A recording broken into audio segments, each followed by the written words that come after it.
That sound, for over 150 million of us, it was the gateway. The PlayStation 2 wasn't just a console, it was a cultural phenomenon. It dominated a generation with a library so vast, so legendary it's still spoken of in hushed tones. At its heart was a piece of silicon with a name that promised the impossible, the Emotion Engine. But what did it really take to make that engine scream? The PS2 was a notoriously complex beast to develop for.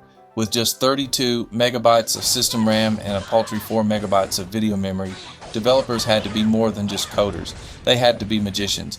Today we're not just listing the best PS2 RPGs. We're going deeper. We're hunting for the titans, the overachievers, the mad geniuses who looked at the PS2's limitations and saw a challenge. These are the 15 RPGs that pushed the console to its absolute breaking point. From world-renowned classics to hidden gems that bled the hardware dry. This is a story of how developers turned hardware limitations into artistic triumphs. The world builders forging impossible continents. The ultimate dream for any RPG is a world that feels real, a continent you can get lost in. But on the PS2, creating that scale without it being fractured by constant loading screens was the holy grail. These next 4 games weren't just building levels, they were engineering entire worlds. Dragon Quest VIII, Journey of the Cursed King. We begin with a revolution. Before Dragon Quest VIII, JRPGs had world maps, abstract, top-down representations of the world. Level 5 threw that out the window. They gave us one of the first truly seamless, fully 3D open-world JRPGs on a console. A massive, cohesive continent you could run across from end to end. So how did they pull this off? It was a masterful illusion. They combined a groundbreaking use of cell shading with aggressive level of detail scaling and background data streaming. As you ran across those beautiful fields, the console was constantly loading the next chunk of the world just beyond your sight, while simultaneously unloading the area you just left behind. This created the flawless illusion of a single, massive landmass, a technical feat that set the stage for a new generation of RPGs. And here's the juicy fact, that iconic art style brought to life by Dragon Ball creator Akira Toriyama wasn't just an aesthetic choice, it was a technical necessity. The vibrant cel-shaded look used simpler color palettes, which dramatically reduced the texture memory load. Creating this world with realistic textures would have been impossible given the PS2's minuscule 4 megabytes of video memory. It was a perfect marriage of art and engineering, where a limitation directly inspired a timeless visual identity.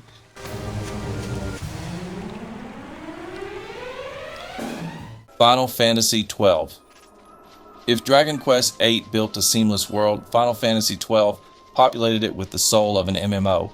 It featured vast, interconnected zones with no separate battle screen, allowing you to engage enemies directly on the field, a massive departure for the mainline series. The engine had to juggle complex geometry, multiple character models, and particle effects all in real time, using cleverly designed corridors and pathways to mask the loading of the next zone. But the true limit-pushing feature, the one that made the Emotion Engine sweat, was the Gambit system. This wasn't your typical AI tactics menu. This was a sophisticated programming tool that let you create incredibly complex if-then logic strings for each party member. You could create hyper-specific rules like ally HP less than 70%, cast Cura or foe. Weak to fire, cast oil, then foe, status equals oil, cast Faraga. The console had to constantly parse dozens of these conditional statements for the entire party in real time, turning every chaotic battle into a massive, persistent logic puzzle running in the background. While other games pushed the PS2's graphics chip, Final Fantasy XII put an unprecedented load on its central processor, demonstrating a different philosophy of pushing limits, not just through polygons, but through sheer systemic depth and player-driven AI complexity. Rogue Galaxy. This was Level 5's magnum opus of seamlessness. After honing their craft on Dark Cloud 2 and Dragon Quest VIII, they created Rogue Galaxy, a sprawling space opera with multiple large planets, each with its own dungeons and cities, boasting virtually zero loading screens. The transitions between towns, fields, and even battles were instantaneous. This was the pinnacle of the streaming technology they had pioneered. The game was a master of prefetching data. As you ran down a corridor, the engine was already loading the next massive area into RAM from the DVD.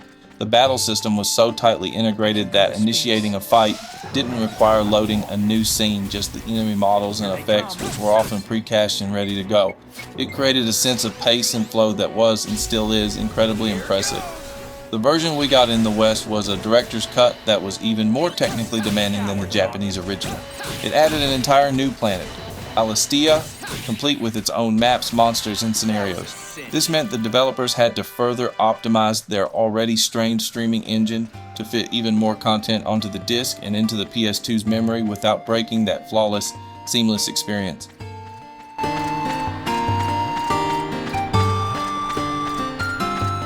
Radiata Stories. While Level 5 was building seamless continents, developer Tri-Ace was building a seamless society. Radiata Stories achieved something few games even attempt today, a truly living world. The game featured over 175 recruitable NPCs, each with a unique daily schedule, job, and routine, all controlled by a persistent day-night clock.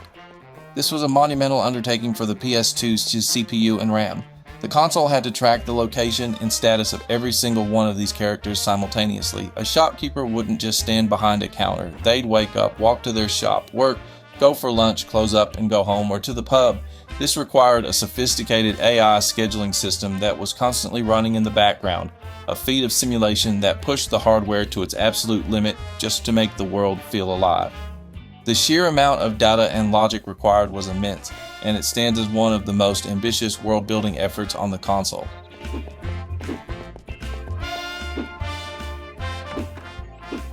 So, we've seen these massive living worlds, but how was any of this possible? Let's take a quick look under the hood. The PS2 had two main processors, the CPU, called the Emotion Engine, and the GPU, the graphics synthesizer. They were powerful for their time, but they were shackled by memory. 32 megabytes of main RAM. That's less than a single high-resolution photo today. And the video RAM, the memory dedicated to graphics, a tiny 4 megabytes.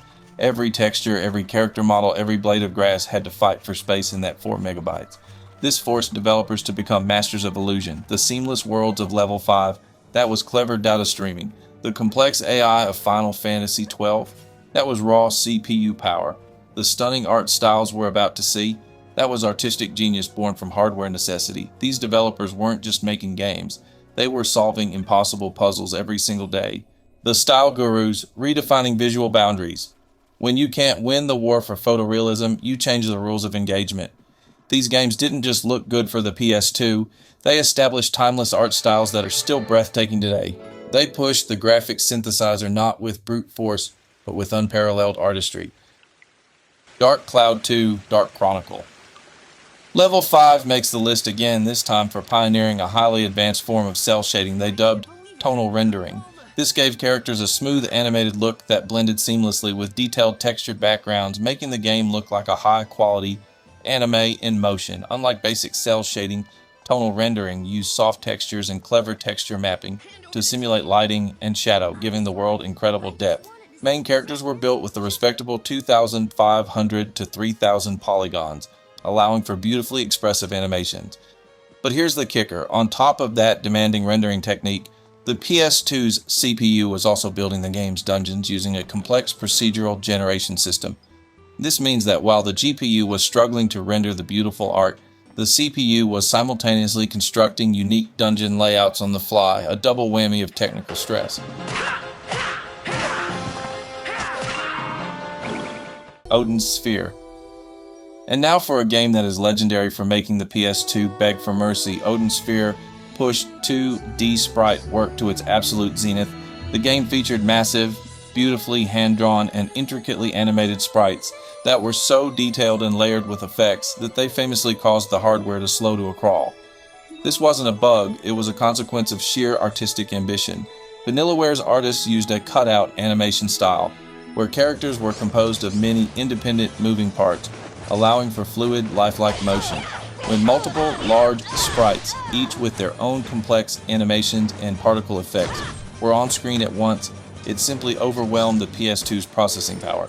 The result was a spectacular, almost balletic slowdown that, intentionally or not, became part of the game's artistic signature. Vanillaware founder George Kamitani specifically chose 2D over 3D because he felt 3D graphics at the time were stagnating. To lean into this, the game's cutscenes were deliberately presented as if on a stage. with characters entering and exiting from the wings, a clever way to work around the inability to do complex 3D cinematography and reinforce its unique theatrical art style.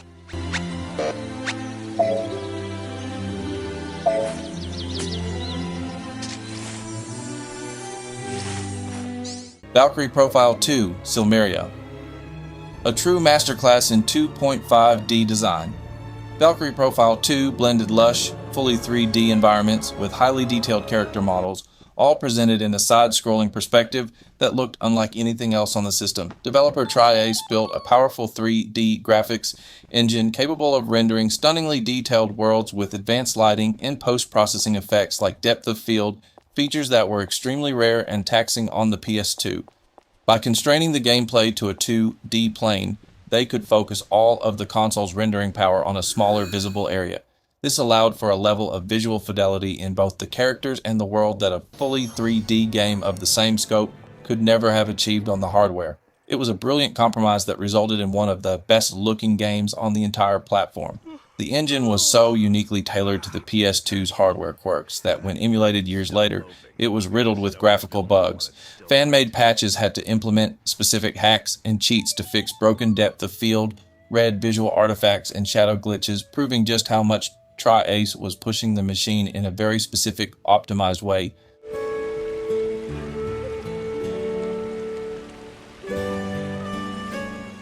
Shin Megami Tensei Nocturne. While other games used cel shading for vibrancy, Shin Megami Tensei Nocturne used it to create an oppressive, surreal, and unforgettable atmosphere. The stark, minimalist art style defined by the legendary Kazuma Kaneko was technically efficient, allowing the developers to focus processing power on fluid animations and the game's incredibly deep systems. And those systems are where Nocturne truly pushed the console. The press turn system was a revolutionary take on turn-based combat, rewarding players for exploiting weaknesses with extra turns and punishing them for mistakes. This was tied to the Kagutsuchi system, a lunar cycle that affected everything from demon negotiation, success rates, to fusion results, and enemy behavior, adding another dynamic layer of complexity for the CPU to manage in real time. It was a game that pushed the limits of game design as much as it did the hardware, the system architects, and how they engineered unforgettable gameplay. Pushing the limits isn't always about what you see. Sometimes it's about what you do. These games built gameplay systems so intricate, so ambitious, that they stretched the very definition of what a console RPG could be. Final Fantasy X. This was the flagship title for the Emotion Engine, and it lived up to the name. Final Fantasy X achieved a new level of cinematic storytelling through its groundbreaking real-time facial animations. The PS2's CPU was used to power a sophisticated facial rigging system that allowed for subtle, nuanced expressions during in-game cutscenes, a massive leap from the puppet-like faces of the PS1 era.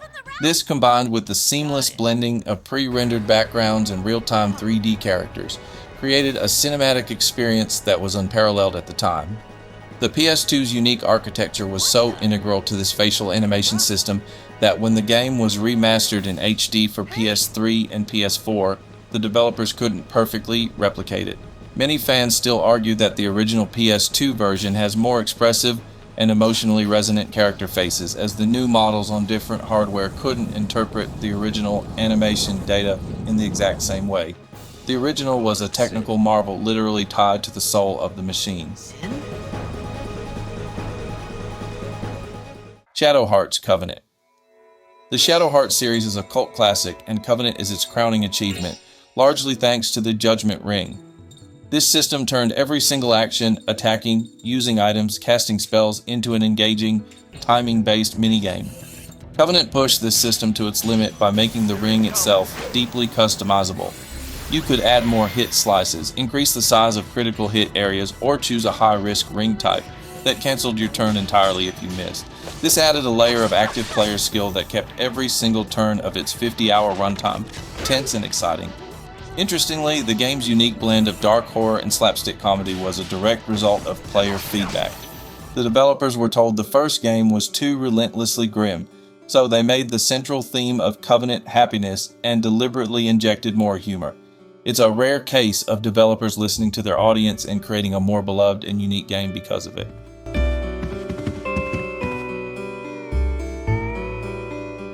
Star Ocean Till the End of Time. Developer Tri-Ace has always been known for pushing technical boundaries, and Star Ocean 3 was no exception. It featured a hyper-fast, fully 3D, real-time combat engine that was incredibly deep and complex. The battle system had to track character and enemy positions in a 3D space, manage a fury gauge for actions, and handle intricate cancel combos all in real time. It even had the unique feature where losing all your MP meant a KO, effectively giving every character 2 health bars for the system to track. The game's infamous 4D mode difficulty wasn't just a simple stat boost for enemies. It fundamentally rewrote their AI, making them parry attacks with godlike precision and act with brutal efficiency. This suggests the core AI engine was robust enough to support multiple, distinct behavioral logic sets, pushing the CPU to its absolute limit just to calculate the enemy's hyper-aggressive tactics. This game wasn't just hard, it was technically punishing. The unsung titans, hidden gems that bled the PS2 dry. For every Final Fantasy, there are a dozen masterpieces that flew under the radar. These games might not have had the same marketing budget, but they were just as ambitious, pushing the PS2 in ways that still feel audacious today. Xenosaga Trilogy. Unparalleled cinematic ambition. The Xenosaga series aimed to be a playable anime epic, featuring hours upon hours of real-time, in-engine cutscenes with complex choreography, full voice acting, and dramatic camera work that were far beyond the scope of most RPGs of the era. The sheer volume and complexity of these cutscenes were a massive strain on the PS2. The engine had to handle high polygon character models, detailed environments, and massive mecha battles, all while maintaining a stable frame rate. The series was originally planned as a 6-part saga, but was cut down to 3, partly due to the immense development cost and technical challenges of realizing its grand vision on the hardware. In a fascinating turn of events, the commercial underperformance of this technically brilliant but costly series led to low morale at developer Monolith Soft. This directly spurred them to create a new, more gameplay-focused IP for Nintendo, Xenoblade Chronicles. In a way, the ambitious failure of Xenosaga on the PS2 paved the way for one of modern gaming's most beloved series. Now the two of you can be alone. Why don't you ask her out while you're at it? Khemia, Alchemists of Al-Revis. A true hidden gem from the twilight years of the PS2. Khemia combined an incredibly deep and complex alchemy system with beautiful, high-quality 2D sprite work, proving the console still had tricks up its sleeve even as the PlayStation 3 loomed. Developed by Gust, masters of the Atelier series, Khemia's core was its synthesis system. Every item had multiple properties and ether effects that could be combined in countless ways. The game had to manage a massive database of ingredients, recipes, and potential outcomes. Paired with its vibrant, fluidly animated sprites, it was a visually charming and systemically dense RPG that squeezed every last drop of performance from the aging hardware.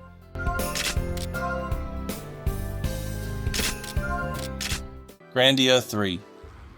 While its story may be divisive, no one can deny that Grandia III featured one of the most refined and exhilarating real-time battle systems on the console.